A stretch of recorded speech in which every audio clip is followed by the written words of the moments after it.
Iraqis, Afghanis and Syrians, who will soon be forced to leave the makeshift tents they have called home for months. At Piraeus, a port city just 6 miles south of the capital Athens, the start of the tourist season has marked the beginning of a race to clear the port of its squalid, chaotic and overwhelmed camp, which until March numbered more than 5,000 people. It was the site of rising tensions just a few months ago, where refugees refused to leave, demanding neighbouring countries open their borders, which have been closed since February.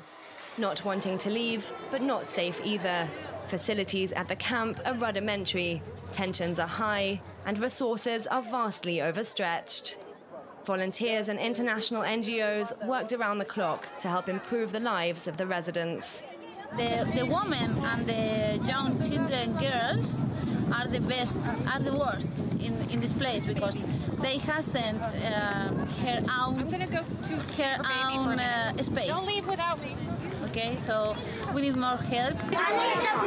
This is a clinic set up by Acupuncturists Without Borders, a group of healthcare workers at the Eco Camp, named after the petrol station where it's located. They use an ancient medical tradition as an effective, low-cost and safe therapy for pain control and the prevention of post-traumatic stress, which everyone who has been on this long, arduous journey to escape death and war now suffers from.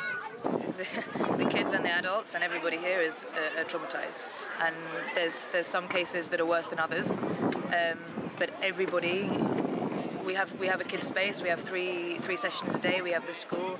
We have a lot of contact with the kids from 11 o'clock in the morning until 11 o'clock at night. We're here all day, every day, and we see behavioural problems in every single one of them. But the work of the acupuncturists and the volunteers has made a difference.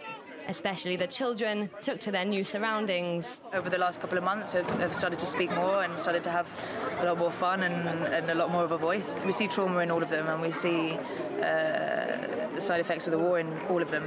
But what we aim to do here is just, and not in a medical way and not in a psychological way, but just to bring them new memories. Refugees who have fled from country to country, camp to camp, had made a makeshift home at Eco, Piraeus and other camps like these. Now they will be forced to uproot once again, deported to Turkey or moved to reception centres where they will wait in hope of a better future.